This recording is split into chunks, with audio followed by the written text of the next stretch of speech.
दोस्तों, आपका हमारी YouTube channel maths by Arvind में, जहां आज मैं आप लोगों को बताऊंगा कि किसी संख्या का LCM क्या होता है, लॉसअ क्या होता है और उसके निकालने की कौन कौन सी विधियां हैं।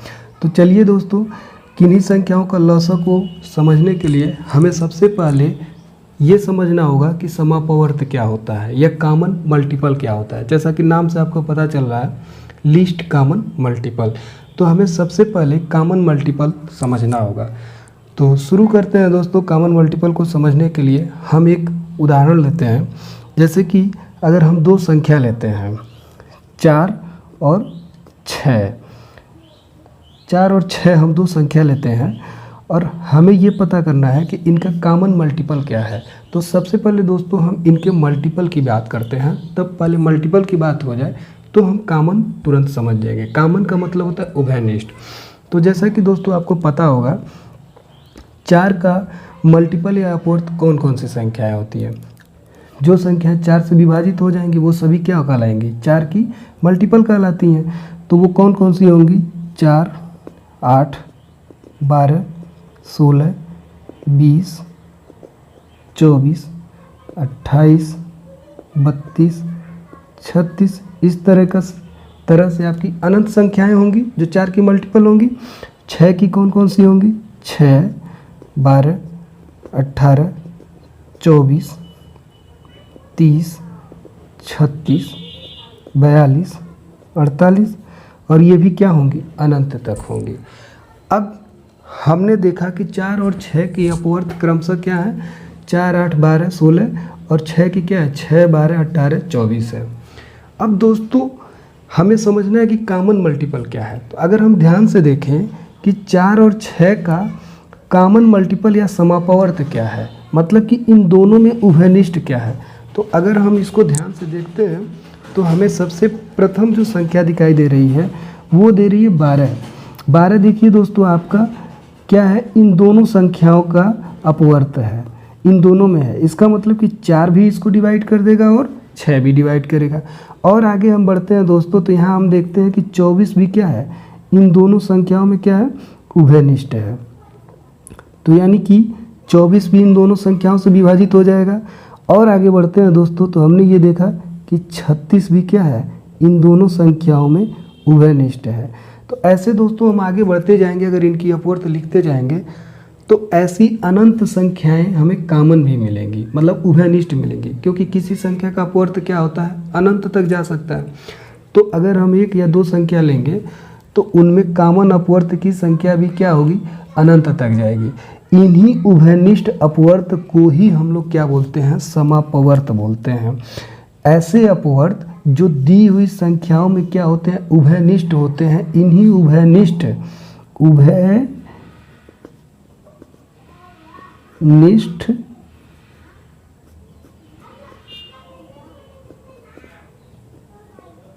अपवर्त को ही हम लोग क्या बोलते हैं, समापवर्त बोलते हैं। क्या बोलते हैं, समापवर्त। इसका मतलब ये हुआ कि 4 और 6 के समापवर्त कौन कौन से होंगे। तो दोस्तों हम देखते हैं कि 4 और 6 का समापवर्त कौन कौन सा होगा। 4 और 6 का समापवर्त आपका क्या दिख रहा है, 12, 24, 36 और आगे जाएंगे आप 48। ऐसे आपको अनंत तक मिलेगी। अब लॉसअ क्या होता है, लॉसअ होता है लघुत्तम समापवर्त। यानी कि 12, 24, 36 में सबसे छोटा कौन है। तो यहाँ पे हम देख रहे हैं दोस्तों कि सबसे छोटा हमारा क्या है, 12 है।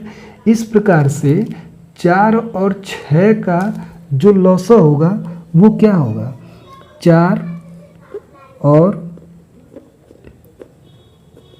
6 का लघुत्तम, क्या बोलते हैं इसको, लघुत्तम समापवर्त बोलते हैं, या इसी को संक्षेप रूप में लॉसअ बोला जाता है। तो इनका लॉसअ लघुत्तम समापवर्त क्या है, 12 है। और 12 ही यही सबसे छोटी संख्या होती है जो इन दोनों संख्याओं से पूर्ण रूप से क्या होगी, विभाजित होगी। ऐसे तो हमें अनंत संख्याएं मिलेंगी, लेकिन वह छोटी से छोटी संख्या जो दी हुई संख्याओं से पूरी तरीके से क्या हो जाए, विभाजित हो जाए। तो ये 12 ही वो संख्या है जो इससे क्या हो जाएगी, विभाजित हो जाएगी और इन दोनों संख्याओं का लघुत्तम समापवर्त यानी कि लौसा कहलाएगी। तो उम्मीद करते हैं दोस्तों आपको लौसा समझ में आ गया होगा। अब चलिए आगे बढ़ते हैं और ये देखते हैं कि लौसों को निकालने की कौन कौन सी विधियां हैं।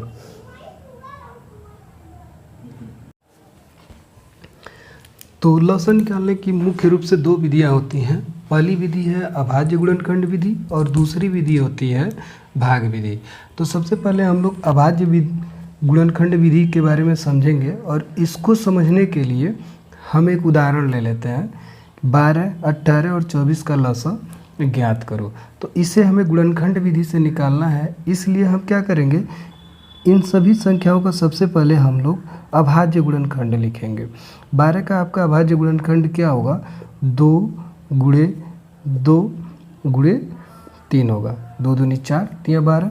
उसी तरीके से आप 18 का गुणनखंड लिख सकते हैं, 2 दूनी 2 9 18 होता है, तो फिर 3 आप 9 कट जाएगा, 3 त्रिका 9 यानी कि 2 3 6 6 त्रिका 18। आप सोच के भी लिख सकते हैं छोटी छोटी संख्याओं का, या अपना वैसे भी निकाल सकते हैं। अब 24 का हम अभाज्य गुणनखंड निकालेंगे तो 2 गुणे 2 गुणे 2 गुणे 3 होगा।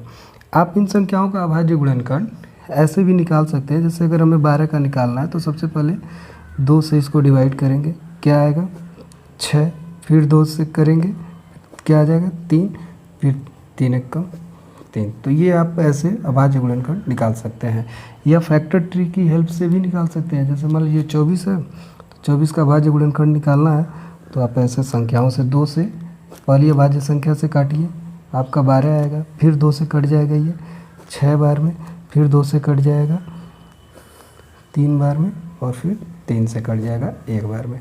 तो आप ऐसे क्या कर सकते हैं, अभाज्य गुणनखंड लिख सकते हैं। अब जब आप अभाज्य गुणनखंड प्राप्त कर लेंगे तो आपको करना क्या है, इनका पावर के रूप में लिख लेना है। जैसे 2 यहाँ 2 बार आया है तो इसको 2 के पावर 2 इंटू 3 कर देंगे। यहाँ पे 2 1 बार आया है तो 1 बार लिखेंगे, और 3 के पावर 2 क्योंकि ये 2 बार आया है। यहाँ 2 जो है 3 बार आया है तो इसे 3 लिख लेंगे और ये 3 हो जाएगा। अब दोस्तों करते क्या है कि जो संख्याएं हमें प्राप्त होती हैं उन संख्याओं में देखते हैं कि सबसे बड़ी पावर किसकी है। जैसे अगर 2 की बात करें तो 2 का पावर सबसे अधिक कहाँ है, यहाँ पे है, तो 2 के पावर 3 हम यहाँ लिख लेंगे। अधिकतम बार देख लेते हैं कि अधिकतम बार उस संख्या जहाँ पे आता है वो लिखें। अगर 2 जगह पे बराबर है तो हम किसी को भी लिख सकते हैं। अब 3 अधिकतम बार कहाँ पे है, यहाँ पे है, तो इसको हम लिख लेंगे और आपस में इनका क्या कर देंगे, गुणा कर देंगे। तो 2 गुणे 2 गुणे 2 गुणे 3 गुणे 3। अब इनका गुणा करके लिखेंगे, 2 दूनी 4 4 दूनी 8 8 3 24 और 24 3 क्या हो जाएगा 72। तो 72 आपका क्या हो जाएगा, इन संख्याओं का लौसा हो जाएगा गुणनखंड विधि की सहायता से। अब आगे बढ़ते हैं, भाग विधि समझ लेते हैं कि भाग विधि कैसे करते हैं। चलिए भाग विधि को समझने के लिए भी एक उदाहरण ले लेते हैं। जैसे कि 12, 36 और 54 का हमें क्या निकालना है, लौसा निकालना है। तो भाग विधि से लौसा निकालने के लिए हम क्या करते हैं, सबसे पहले 2 लाइन खींच लेते हैं कुछ इस प्रकार का। एक ऐसे लाइन खींचते हैं और एक ऐसे लाइन खींच लेते हैं, और जिन संख्याओं का लौसा निकालना होता है उनको हम यहाँ पे ऐसे कामा लगा करके लिख लेते हैं। अब इन संख्याओं को हम लोग अभाज्य संख्याओं से विभाजित करते हैं। तो सबसे छोटी अभाज्य संख्या 2 होती है, फिर 3 होता है, फिर 5, फिर 7, फिर 11। ऐसे हम लोग चेक करते हैं कि पहले किससे कट रहा है वो। तो यहाँ पे सारी संख्याएं 2 से कट जा रही हैं, तो हम पहले 2 से कट करेंगे। अगर 2 से नहीं कटता तो हम 3 से कट गए, तो 2 छक्के 12 हो जाएगा, और ये 18 और ये आपका 27 हो जाएगा। अभी भी 2 से ये 6 कट जाएगा। तो इसको जब तक कोई संख्या 2 से कटने लायक रहेगी या किसी अभाज्य संख्या से, तब तक हम लोग काटते हैं। ये 3, ये आपका 9 और 27 नहीं कटेगा तो इसको ऐसे ही हम लोग लिख देते हैं। अब 2 से कोई संख्या कटने वाली नहीं है तो हम आगे बढ़ जाएंगे, 3 से काटेंगे।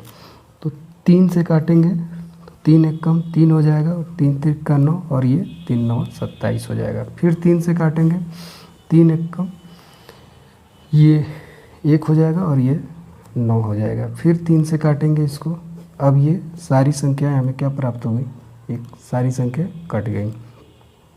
अब क्या करते हैं, इन सभी संख्याओं का मतलब कि 12 36 54 का हमें अभाज्य गुणनखंड मिल गया, इनको हम लिख लेंगे। यही संख्याओं का गुणनफल ही हमारा क्या कहलाएगा, लौसा कहलाएगा। इनको आपस में सबको हम क्या कर लेंगे, गुणा कर लेंगे और जो आंसर हमें प्राप्त होगा वही इन संख्याओं का लघुत्तम समापवर्त कहलाएगा। तो 2 दूनी 4, 4 तियाँ 12, 12 तियाँ 36 और 36 तियाँ 108। तो इस प्रकार से हमें इन 3 संख्याओं का लौसा प्राप्त हो गया भाग विधि की सहायता से। तो आशा करते हैं दोस्तों आपको ये वीडियो अच्छा लगा होगा और ये चीज़ें समझ में आई होंगी। अगर अच्छा लगा तो वीडियो को लाइक कर लें और चैनल को सब्सक्राइब कर लें। धन्यवाद।